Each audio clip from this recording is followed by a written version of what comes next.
Friends, welcome to my channel. तो आज हम स्टार्ट नहीं अपना रिकंटिन्यू करेंगे। क्या चीज़ अपना हम इंडस्ट्रियल पढ़ा रहे थे आपको, मैन्युफैक्चरिंग इंडस्ट्रीज है ना। और मैन्युफैक्चरिंग इंडस्ट्रीज में हमने आपको एग्रो बेस्ड इंडस्ट्रीज अपने लास्ट वीडियो में पढ़ाया था। और आज हम आपको क्या पढ़ाएंगे, मिनरल बेस्ड इंडस्ट्रीज। ठीक है, ऐसी इंडस्ट्री जो मिनरल पर बेसिस हैं। और इसमें आ जाती है सबसे पहली इंडस्ट्री कौन सी, आयरन एंड स्टील इंडस्ट्री। तो चलते हैं इसकी side.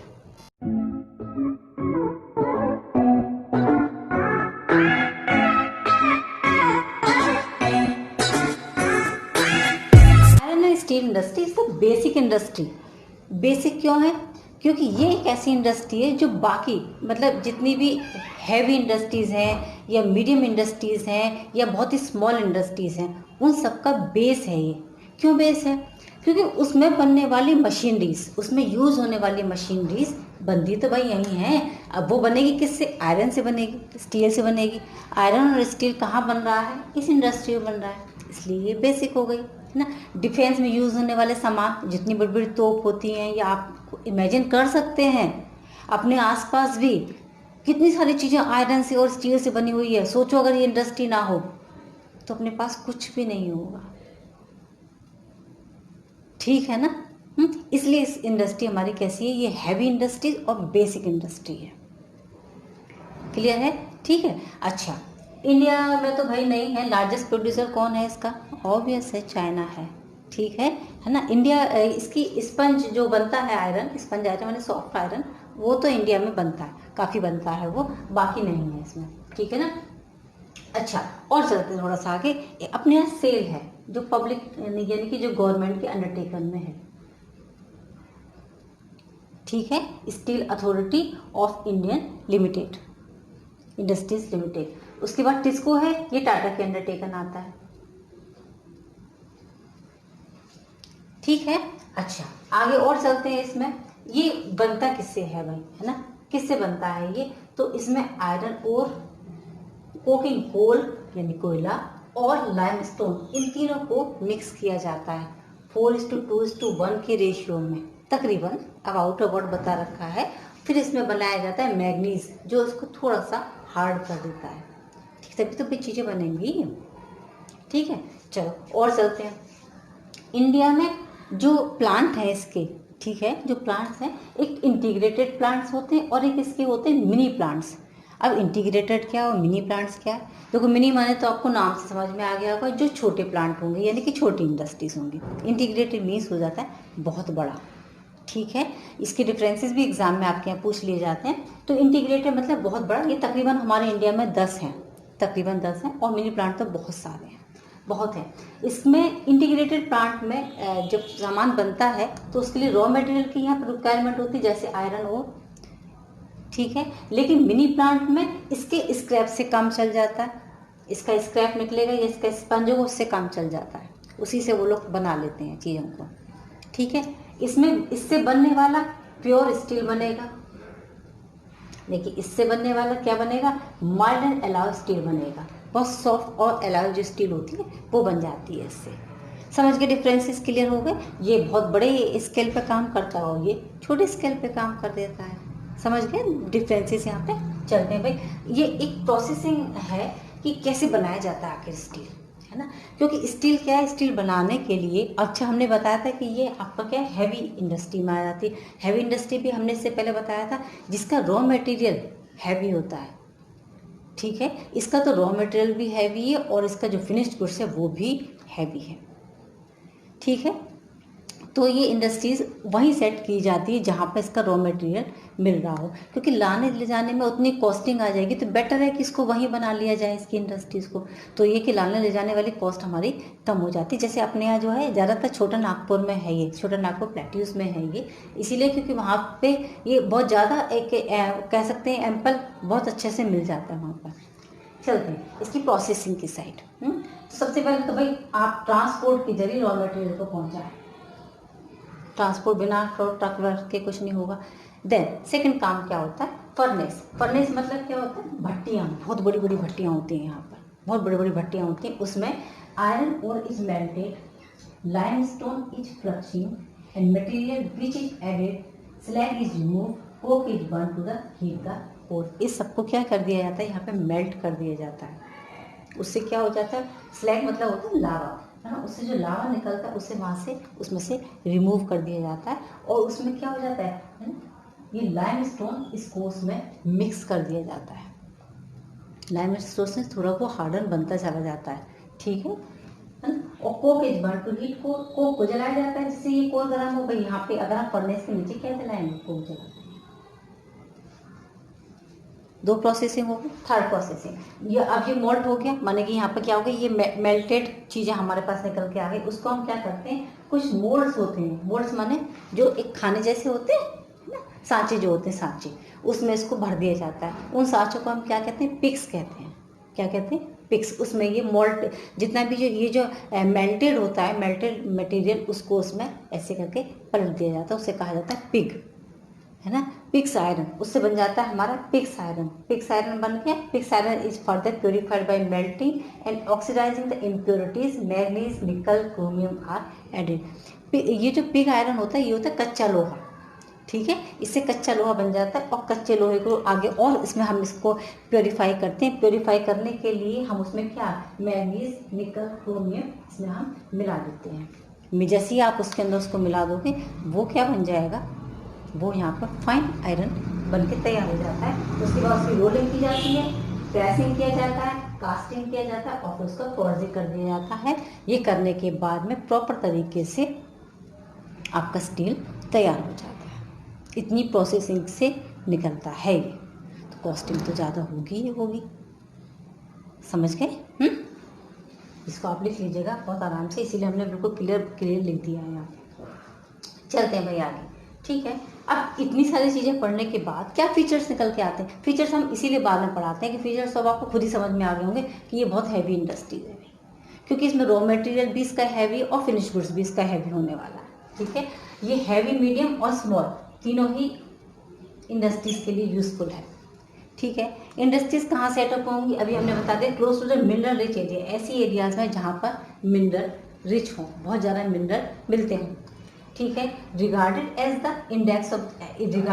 N index of the country development, country के डेवलपमेंट के लिए इसको मेन एक दर्जा मिला हुआ है ना, क्योंकि सबसे ज़्यादा जीडीपी का जो कंट्रीब्यूशन है हमारी इकोनॉमी के लिए वो इसी इंडस्ट्रीज का है।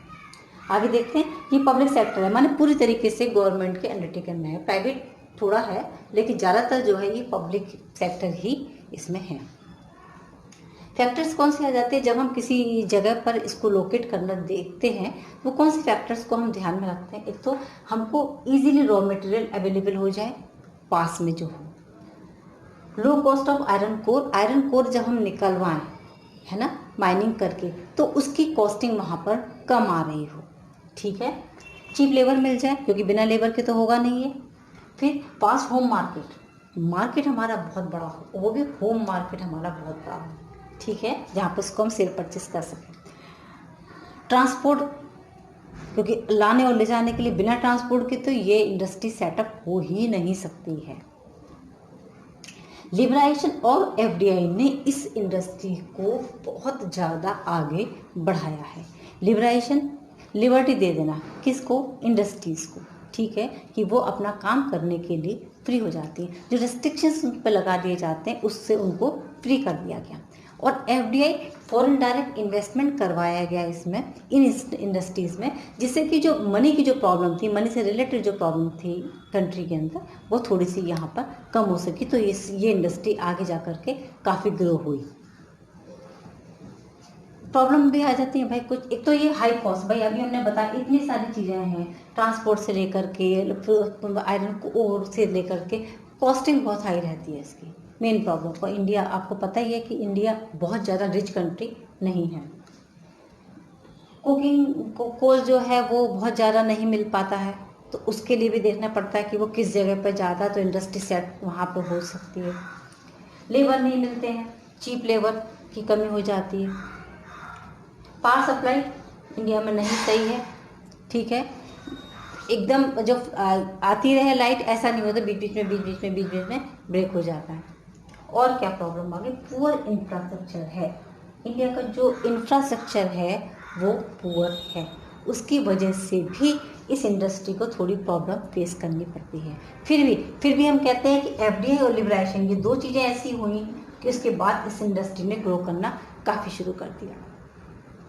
इंडिया में बहुत सारे एरियाज़ हैं जहाँ पर ये हैं, तो मेन जो हो जाता है वो छत्तीसगढ़ भिलाई या फिर उड़ीसा राउरकेला में है, झारखंड में भी बोकारो है, वेस्ट बंगाल में भी दुर्गापुर है, और भी जगह हैं जहाँ पर ये इंडस्ट्री सेटअप है। ठीक है, आई थिंक आपको ये मेरी सारी चीज़ें यहाँ पर समझ में आ गई होंगी। इससे ज़्यादा इसमें ऐसा कुछ स्पेशल नहीं है, है ना। इसी से रिलेटेड क्वेश्चंस आ जाते हैं, तो इसको आप लिख सकते हैं 1 सेकंड के लिए, इसको पॉज करके, ठीक है। और हम आगे चलते हैं अपनी एल्युमिनियम इंडस्ट्री की साइड।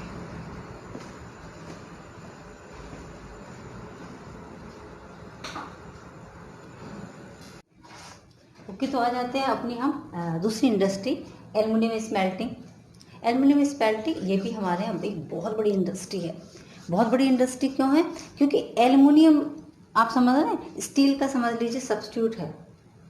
अगर स्टील यूज़ नहीं करना तो क्या यूज़ किया जाता है? एल्युमिनियम यूज़ किया जाता है। तो जितनी भी, अगर हम मेटलर्जिकल इंडस्ट्री देखते हैं तो उसमें ये सेकंड नंबर पर आ जाती है, जितनी इम्पोर्टेंस ये रखती है।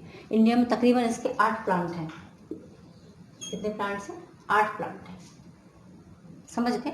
अच्छा भाई, बिल्कुल स्टील की जैसे हम, अगर हम आयरन स्टील आप याद कर लोगे तो बिल्कुल उसके जैसे ही फीचर्स है सेम। ये heavy, medium and large industry में काम है भाई, तीनों में ही काम आ जाती है। हैवी हो चाहे मीडियम हो, लाइट इंडस्ट्री हो, सब में जगह काम आते हैं।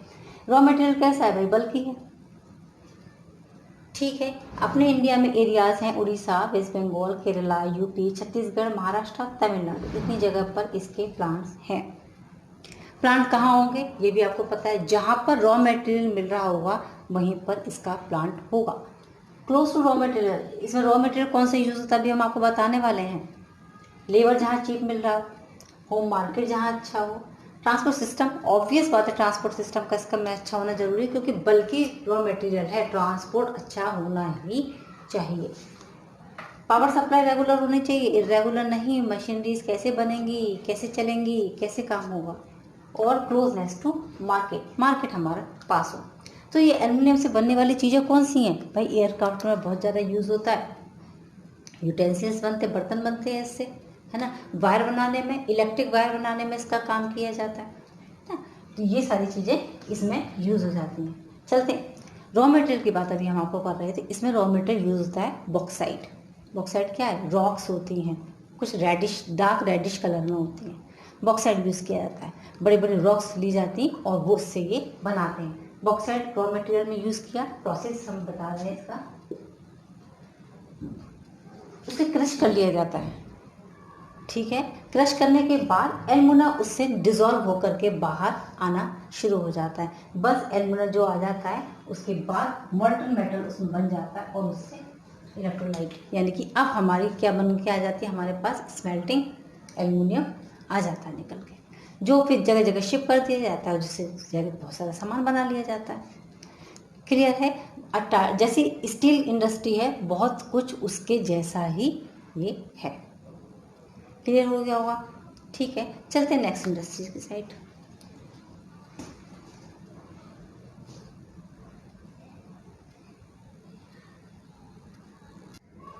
स्टार्ट करते हैं अपनी केमिकल इंडस्ट्री को। केमिकल्स वैसे वही नाम से क्लियर है, ये केमिकल इंडस्ट्री है। बहुत तेजी के साथ ये इंडस्ट्री इस टाइम बढ़ रही है। डाइवर्सिफाइड भी हो चुका है, डाइवर्सिफिकेशन कर रखा है इन्होंने अपना। तकरीबन जीडीपी में अगर इसका कंट्रीब्यूशन है तो हम मान सकते हैं तकरीबन 3% यहाँ से कंट्रीब्यूशन होता है इंडियन इकोनॉमी में, राइट। लार्ज स्मॉल दोनों ही टाइप की इंडस्ट्री में ये काम आ जाता है, ठीक है। इनऑर्गेनिक और ऑर्गेनिक दोनों ही तरीके से काम करते हैं। अब ये इनऑर्गेनिक और ऑर्गेनिक क्या है? अच्छा, एक और चीज़ इस इंडस्ट्री की सबसे बड़ी स्पेशलिटी है कि इसके कंज्यूमर अपने खुद के हैं, जो लोग इसे कंज्यूम करते हैं ओन कंज्यूमर रखती है, ठीक है। इंडिया में बहुत तेज़ी के साथ ये फैलता जा रहा है, तकरीबन सारी जगहों पर ये इंडस्ट्रीज बनी हुई हैं। इनऑर्गेनिक जो ऑर्गेनिक नहीं होता, जैसे कि सल्फ्यूरिक एसिड, नाइट्रिक एसिड, अल्कलाइंस और सोडा ऐश। सल्फ्यूरिक एसिड किस में यूज़ होता है? देखो, फर्टिलाइजर्स में, सिंथेटिक फाइबर बनाने में, प्लास्टिक्स है ना, एडेसिव फेविकॉल जो होता है, पेंट्स डाई बनाने में। ये बहुत पूछ लेते हैं सोडा ऐश कहाँ कहाँ यूज़ होता है, glass, soaps, detergent, paper, caustic soda, इसे बनाने में सोडा ऐश का यूज़ किया जाता है। फिर और आ जाते हैं अब ऑर्गेनिक में आ जाते हैं हम पेट्रोकेमिकल की साइड, जो सिंथेटिक फाइबर, रबर और ये सारी चीज़ें, प्लास्टिक है, एडेसिव है, पेंट है, डाइज है, ये सब चीज़ें भी इससे बनाई जाती हैं। इंडिया में तकरीबन ये इस टाइप की इंडस्ट्रीज़ हर जगह पर मौजूद हैं। और ये किस में ज़्यादा, देखो ये हाउस होल्ड में भी यूज़ होती है, जितनी चीज़ें हमने लिखवाई। एग्रीकल्चर में तो बहुत अच्छा यूज़ है इसका, ठीक है। केमिकल इंडस्ट्री में इसका बहुत अच्छा यूज़ है, ठीक है ना। मेडिसिन में इनका यूज़ हो जाता है। क्लियर है मेरी बात। चलते हैं आगे फर्टिलाइजर इंडस्ट्री की साइड पे।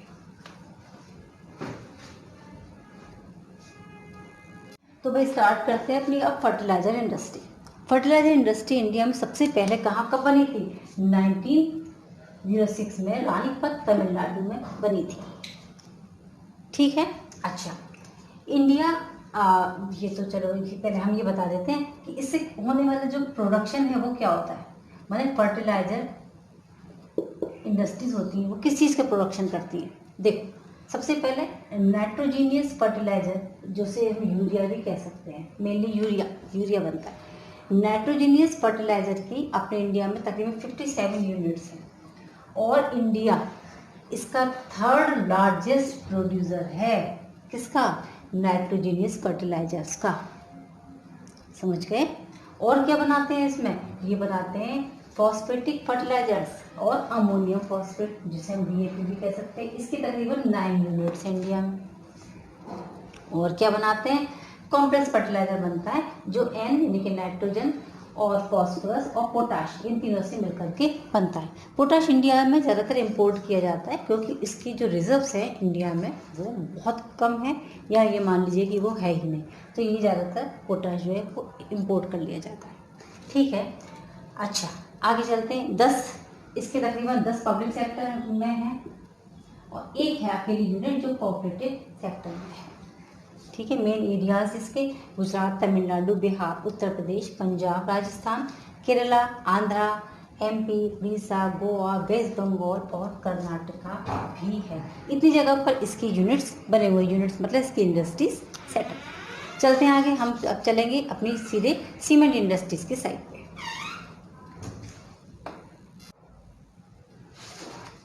चलते हैं भाई सीमेंट इंडस्ट्री की साइड। तो सीमेंट इंडस्ट्री आप सबको पता है भाई सीमेंट कहाँ यूज़ होती है, तो मेन कंस्ट्रक्शन के वर्क में, बिल्डिंग है, डैम है, ब्रिज है ना। आप भी जिस घर में रहते होंगे, हम भी जिस घर में रहते हैं, बिना सीमेंट के पॉसिबल नहीं है। इसका मतलब बहुत एक मेन इंडस्ट्री है ना। तो ये सबसे पहले अपने इंडिया में कब बनी, ये बनी थी चेन्नई में 1904 में। कुछ पॉलिसीज़ में रिफॉर्म और कुछ प्राइस को कंट्रोल करने के लिए इसको मेनली बनाया गया था। और कंस्ट्रक्शन का जो भी वर्क है उसको और ज़्यादा एक्सपेंड करने के लिए मेन यहाँ पर ज़रूरत महसूस हुई, तो यहाँ पर सीमेंट इंडस्ट्री को सेटअप कर दिया गया, ठीक है। अच्छा, इसमें जो यूज़ होने वाला जो मटेरियल है ऑब्वियस है, अब आपको समझ ही आ गया होगा कि वो भी बहुत भारी होता है ना, बल्कि हैवी रॉ मटेरियल। इसमें यूज़ क्या क्या होता है, इसमें यूज़ होता है लाइमस्टोन, सिलिका है ना, और एल्यूमिना और जिप्सम, ये इसके रॉ मटेरियल है, ठीक है। अच्छा, और इसमें कोल और इलेक्ट्रिक पावर लगातार हमको चाहिए अगर हमें सीमेंट इंडस्ट्री सेट करनी है। तो भाई कोयला किसके लिए, फर्नेस के लिए, इलेक्ट्रिसिटी किसके लिए, आपकी जो मशीनरीज होंगे उनको ऑपरेट करने के लिए। ट्रांसपोर्ट सिस्टम हमारा बहुत अच्छा होना चाहिए, बल्कि रॉ मटेरियल जितने भी होते हैं वहाँ पर ट्रांसपोर्ट सिस्टम का हमारा अच्छा होना ज़रूरी हो जाता है, ठीक है। कुछ एरियाज है जहाँ पर एक्सपोर्ट भी किया जाता है अपने इंडिया से, जैसे ईस्ट एशिया है, मिडिल ईस्ट है और साउथ एशिया है, इस जगह पर ये हमारे यहाँ से एक्सपोर्ट किया जाता है। चलते हैं, और कितने हैं इंडिया में, कुछ लार्ज प्लांट्स भी हैं और कुछ मिनी प्लांट्स भी हैं। लार्ज प्लांट्स हैं कुछ 128 अप्रॉक्सीमेट और मिनी प्लांट्स हैं 332 अप्रॉक्सीमेट। ये हो जाता है आपका आराम से सीमेंट इंडस्ट्रीज। आप इस तरीके से लिख लें और ऐसे याद कर लेंगे तो बहुत इजीली आपको चीज़ें समझ आ जाएंगी, ठीक है। चलते हैं आगे, ऑटोमोबाइल इंडस्ट्री और इंफॉर्मेशन टेक्नोलॉजी, ये इंडस्ट्री और अपनी रह गई, इनको और पढ़ लेते हैं।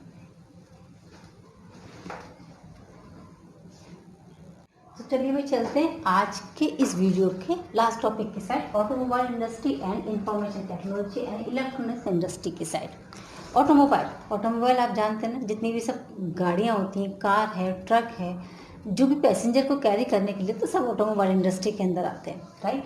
तो ऑटोमोबाइल इंडस्ट्री ये पिछले 15 सालों में इस इंडस्ट्री ने एक बहुत बड़ा जंप किया है, बहुत तेज़ी के साथ ये इंडस्ट्री आगे आई है, ठीक है। इसकी 15 यूनिट्स प्रोड्यूस करती है तकरीबन कार्स को, 9 यूनिट्स प्रोड्यूस करती है कॉमर्शियल व्हीकल्स, जो ट्रक वगैरह होते हैं, जो लोडर होते हैं। 14 यूनिट्स प्रोड्यूस करती है 2 व्हीलर और 3 व्हीलर्स को।